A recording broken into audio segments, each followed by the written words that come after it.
Hello दोस्तों, स्वागत करता हूं आपका पाइथन पर स्टूडेंट सीरीज की एक और इस नई वीडियो में। तो आज मैं आपको बताने वाला हूं फ्रोजन सेट को कैसे क्रिएट करते हैं पाइथन में।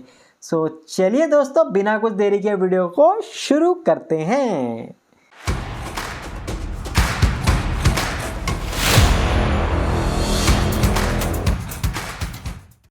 चलिए देखो, एक छोटा सा टॉपिक हमारा रह गया है, ये मैं आपको लास्ट में बता देता हूं कि फ्रोजन सेट को हम एज ए की इन डिक्शनरी कैसे यूज कर सकते हैं। चलो यही बता देता हूं, इसी से रिलेटेड फिर हमारा वो क्रिएशन वाला भी ऑलमोस्ट हाफ कवर हो जाएगा।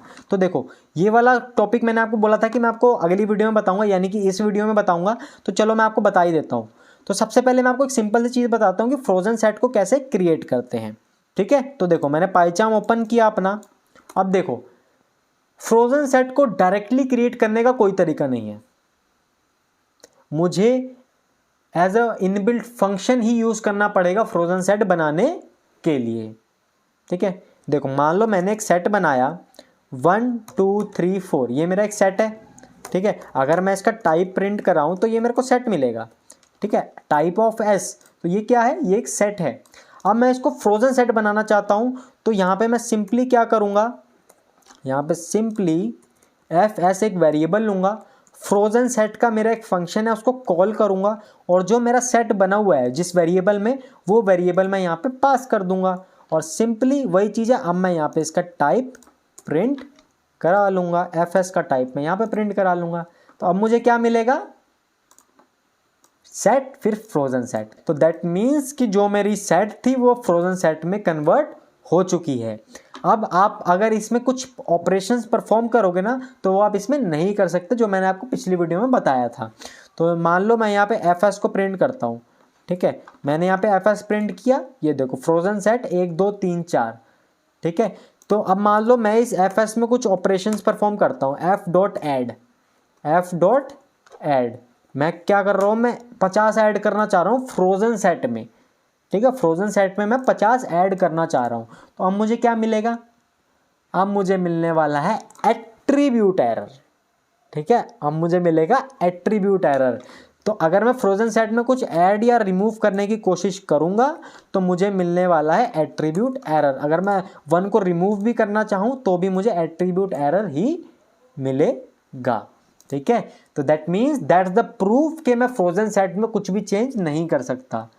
ठीक है, चलो अगला देख लो फटाफट से। अगली स्लाइड में क्या है, वही चीज़ है। देखो अगली स्लाइड में भी वही है। ये देखो यहाँ पे देखो, मैंने एक सेट बनाया है ना, 10 20 30 40 मैंने वैल्यू रखी सेट में। उसके बाद F S equal to frozen set मैंने फंक्शन कॉल किया, उसके बीच में एस वेरिएबल को पास कर दिया। उसके बाद this F S is freezed. उसके बाद ये जो एफ एस की जो मेरा फ्रोजन सेट बना है, ये मेरा बिल्कुल फ्रीज्ड हो गया है। ठीक है, अब मैं इसमें कुछ भी चेंज नहीं कर सकता। ठीक है, चलो अगली स्लाइड देखो। हाँ, अगली स्लाइड भी ऑलमोस्ट सेम ही है। यहाँ पे जो मैंने सेट बनाया है ना, यहाँ पे कोई भी आइट्रेबल ऑब्जेक्ट आ सकता है। आइट्रेबल ऑब्जेक्ट मतलब जिसको मैं एक्सेस करता हूँ, जिसमें ग्रुप ऑफ वैल्यूज होती हैं। ठीक है, जैसे कि लिस्ट। ठीक है, मान लो मैं यहाँ पे लिस्ट बनाता हूँ इक्वल टू स्क्वायर ब्रैकेट में 10 20 30 40, 10 20 30 40। अब ये इस लिस्ट को भी मेरा फ्रोजन सेट में बना देगा। ठीक है, तो ये हटा दो, रिमूव ऑपरेशन तो लगता ही नहीं है। ठीक है, तो अब ये इसको भी मेरा फ्रोजन सेट में बना देगा। नेम एरर आ रहा है एस, अच्छा एस नहीं है तो मैं यहाँ एल डालूंगा। ठीक है, तो अब मैं इसको रन करूंगा तो देखो क्लास में आया लिस्ट। ठीक है, अब इसने क्या किया, इसने लिस्ट को मेरा फ्रोजन सेट में कन्वर्ट कर दिया। ठीक है, तो ऐसे ही मैं फ्रोजन सेट जो फंक्शन है, इसके अंदर मैं कोई भी आइट्रेबल ऑब्जेक्ट में पास कर सकता हूँ। ठीक है, तो ये उसको फ्रोजन सेट में बना देगा। चलिए अगला आ जाओ। अच्छा, यहाँ पे वही चीज़ है कि अगर मैं ऐड या रिमूव करने की कोशिश करूंगा तो मुझे मिलेगा एट्रीब्यूट एरर। ठीक है, चलो अब जो आपका क्वेश्चन है जिसमें आप कंफ्यूज हो रहे होंगे, मुझे पता है, मैं आपको फटाफट से वो भी बता देता हूँ। देखो यहाँ पे एक लाइन लिखी हुई है कि due to this frozen set can be used as keys in dictionary.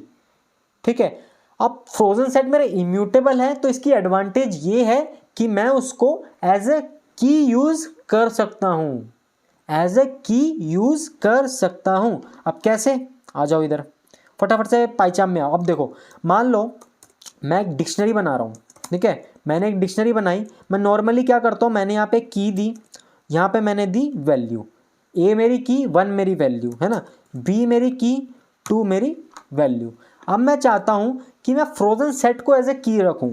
देखो मान लो कि मैं प्रिंट करा रहा हूँ कि ए की पे मेरा क्या है, तो dict square bracket open close a key पे मेरा क्या है, तो ये मेरे को देगा 1 है ना, ए की पे मेरा 1 है। ओके, यहाँ पे कॉमा नहीं आएगा, यहाँ पे कॉलन आएगा। ठीक है, क्यों? क्योंकि की वैल्यू मेरे कॉलन से सेपरेट होते हैं। ठीक है, अब मैं इसको जैसे ही रन करूँगा मेरे को मिलेगा 1।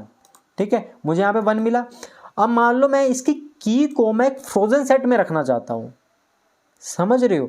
अब मान लो अगर मैंने यहाँ fs दे दिया, तो fs मेरा एक फ्रोजन सेट है, तो मैं इसको एज ए की दे सकता हूँ, मैं इसको एज ए की दे सकता हूँ और मैं यहाँ पे fs पास कर दूंगा तो ये मेरे को सेम वैल्यू देगा।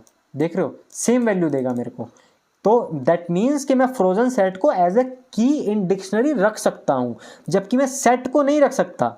ठीक है, जबकि मैं सेट को नहीं रख सकता। मान लो यहाँ पे मैंने सिंपल सा एक सेट बनाया और यहाँ पे मैं s को एज ए की रख रहा हूँ। s मेरा एक सेट है और इसको मैं यहाँ पे l हटा देते हैं। ठीक है, चलो, तो यहाँ पे मैं s को एज ए की रख रहा हूँ, यानी कि सेट को एज ए की रख रहा हूँ, तो ये मेरे को एरर देगा, टाइप एरर, अनहैशेबल टाइप। ठीक है, तो कहने का यही मतलब था कि फ्रोजन सेट को मैं एज ए की यूज कर सकता हूं अपनी डिक्शनरी में। और सेम लिस्ट और टपल में भी ऐसे ही था, लिस्ट और टपल में भी ऐसे ही था। इसको हटाओ जरा, फटाफट से आ जाओ। तो अब मान लो कि मैं एक टपल बनाता हूं। ठीक है, 1 2 3 1 2 3 4, और मैं देखना चाहता हूं कि टपल की पे कौन सी वैल्यू है, और यहाँ पे मैं टपल दे देता हूँ। ठीक है, तो अब क्या है, अब TUP टपल मेरी की है और उसकी वैल्यू है 1। ठीक है, टपल मेरी की है और उसकी वैल्यू है 1। अब मैं जैसे इसको रन करूंगा मुझे 1 मिल जाएगा। ठीक है, तो दैट मीन्स कि मैं टपल को एज ए की इन डिक्शनरी यूज कर सकता हूं, टपल को एज ए की इन डिक्शनरी यूज कर सकता हूं। अब मैं आपको लिस्ट का भी दिखा देता हूं। लिस्ट मेरा क्या है, लिस्ट मेरा म्यूटेबल है, मैं उसको चेंज कर सकता हूं। अगर मैं उसको चेंज कर सकता हूं तो मैं उसको एज ए की इन डिक्शनरी यूज नहीं कर सकता। एग्जाम्पल दूं, मैंने एक लिस्ट बनाई। ठीक है, तो यहाँ पे मैंने एक लिस्ट बनाई। अब मैं लिस्ट को एज ए की स्टोर करता हूँ डिक्शनरी के अंदर। तो अब मैं यहाँ पे LST पे एक्सेस करूँगा कि LST जो मेरी लिस्ट है वो एज ए की है मेरी, तो उस पर कौन सी वैल्यू है ये मेरे को दे देगा 1, लेकिन 1 नहीं देगा। क्यों? क्योंकि एज ए लिस्ट को मैं डिक्शनरी में एज ए की स्टोर नहीं कर सकता।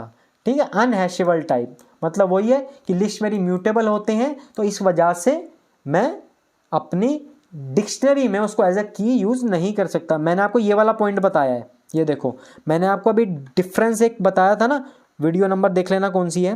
मैं आपको यहाँ पे दिखाता हूँ, लिस्ट वर्सेस टपल में मैंने आपको एक पॉइंट बताया था ये वाला, कि आप पहले डिक्शनरी पढ़ लेना, उसके बाद ये वाला पॉइंट देखना।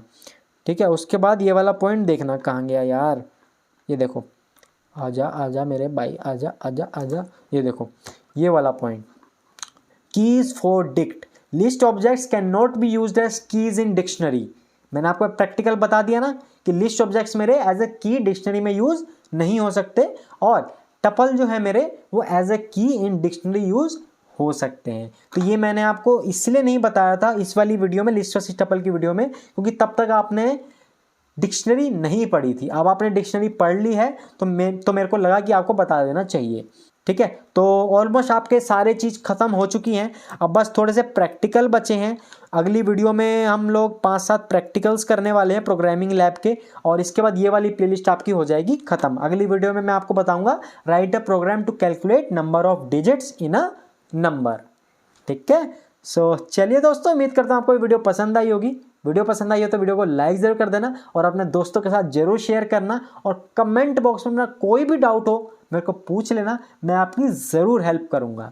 सो चलिए दोस्तों, मिलते हैं फिर अब अगली वीडियो में। तब तक के लिए अपना ध्यान रखें, जानवरों से प्यार करें। जय हिंद।